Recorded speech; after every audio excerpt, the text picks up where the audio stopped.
গণসংহতি আন্দোলনের পক্ষ থেকে এখানে আসার জন্য আজকের সভার সভাপতি শ্রদ্ধেয় ডক্টর কামাল হোসেন তিনি আমাকে টেলিফোনে বলেছেন, বাংলাদেশের বর্তমান পরিস্থিতি আপনারা সকলেই জানেন। আমরা একটা স্বৈরতান্ত্রিক ব্যবস্থার মধ্যে আছি।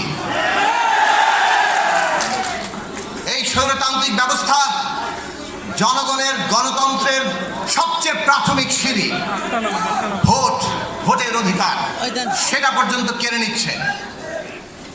এই স্বৈরতান্ত্রিক ব্যবস্থা একটা জবরদস্তিমূলক শাসন জনগণের উপরে চাপিয়ে দিচ্ছে।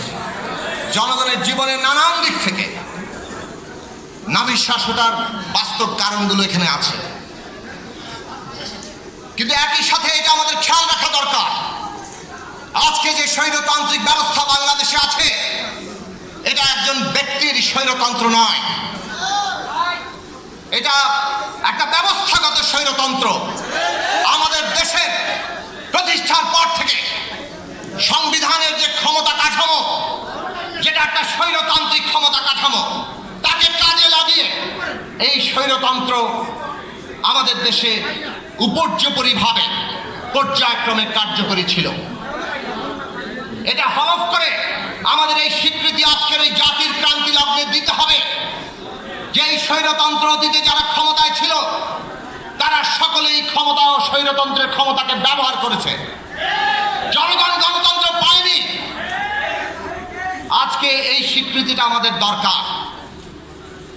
যদি এই স্বীকৃতি আমাদের থাকে, তাহলে আমাদের বর্তমান সময়ের উপলব্ধিটা আসবে যে এই ক্ষমতা কাঠামোর অধীনে এই সরকার এখন যা বলছে, বহাল অবস্থায় নির্বাচন হবে, আসলে আসেন, না আসলে না আসেন, পারলে ঠেকান। এই ভাষা সংঘাতের ভাষা, এই ভাষা সকলকে নিয়ে নির্বাচন করার ভাষা নয়। আমরা দেখছি সরকারি দলের নেতারা সহসাই বলছেন ক্ষমতা হারালে নাকি তাদের লক্ষ লোক আক্রান্ত হবেন, তারা নাকি ঘরে থাকতে পারবেন না, ধন সম্পদ নিয়ে তাদের পালিয়ে যেতে হবে। এ অবস্থা যে রাজনৈতিক পরিস্থিতিকে তারা এমন জায়গায় নিয়ে এসছেন, এই সরকার যদি আবার ক্ষমতায় বসে তাহলে বিরোধী রাজনৈতিক শক্তি নিশ্চিহ্ন হয়ে যাবেন, এই আশঙ্কা আছে। তাহলে বাংলাদেশে কি দাঁড়ালো?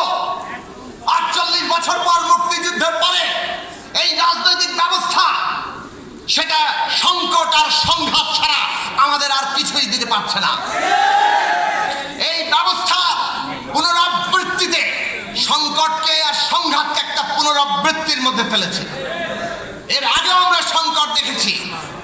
এই সংকট থেকে আমাদের বেরোতে হবে। এই ব্যবস্থা যদি সংকট আর সংঘাত ছাড়া আর কিছু দিতে পারে না, সে কারণে আজকে বাংলাদেশের এই ক্রান্তি লগ্নে দাঁড়িয়ে আমাদের বলতে হবে, আমাদের একটা নতুন রাজনৈতিক ব্যবস্থা দরকার। আমাদের দরকার একটা গণতান্ত্রিক রাজনৈতিক ব্যবস্থা। আমাদের দরকার সাংবিধানিকভাবে একটা গণতান্ত্রিক ক্ষমতা কাঠামো। সেই সাংবিধানিক গণতান্ত্রিক ক্ষমতা কাঠামো আর গণতান্ত্রিক ব্যবস্থা প্রতিষ্ঠার জন্য আমাদের দল আকৃতিতে ছোট, কিন্তু আমরা মনে করেছি এই জাতীয় দুর্দিনে কর্তব্য হচ্ছে জাতির সামনে যথার্থ কর্মসূচি হাজির করা। আমরা একটা জাতীয় সনদের ভিত্তিতে সরকার এবং বিরোধী রাজনৈতিক দলগুলোর মধ্যে একটা জাতীয় সমঝোতার জন্য আহ্বান জানিয়েছি।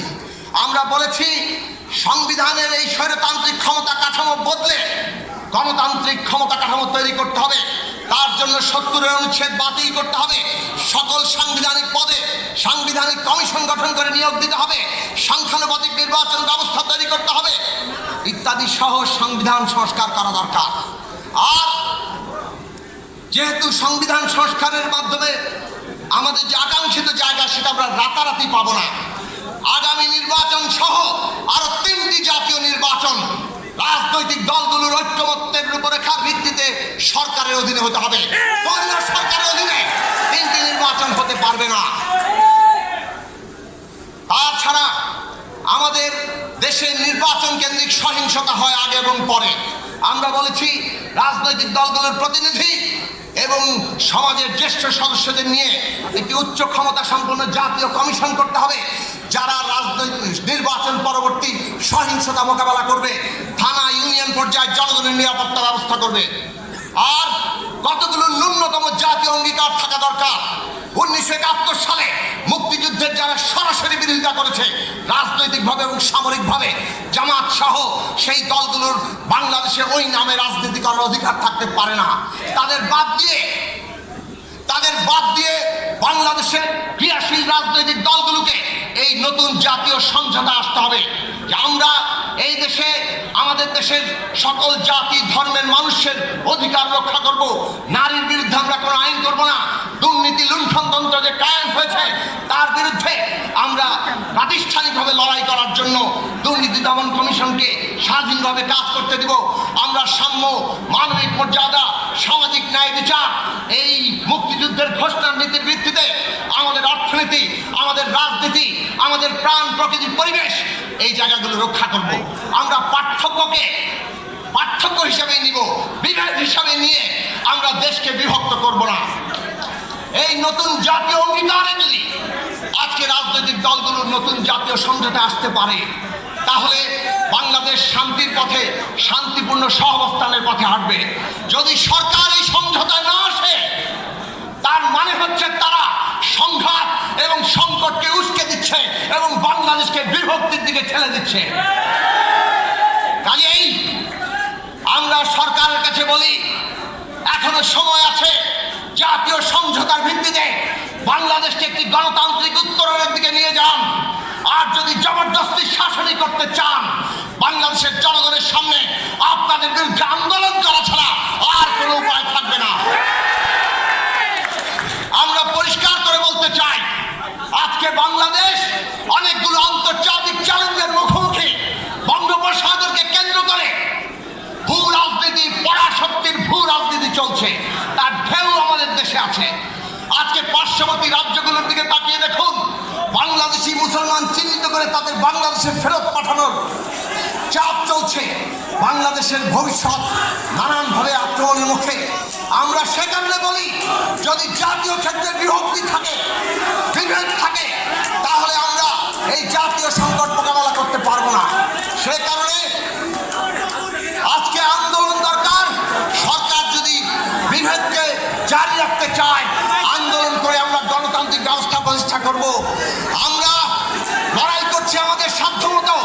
আমাদের দলের থেকে, আমাদের জোট, বাম গণতান্ত্রিক জোটের পক্ষ থেকে আমরা আশা করি অপরাপর গণতান্ত্রিক শক্তি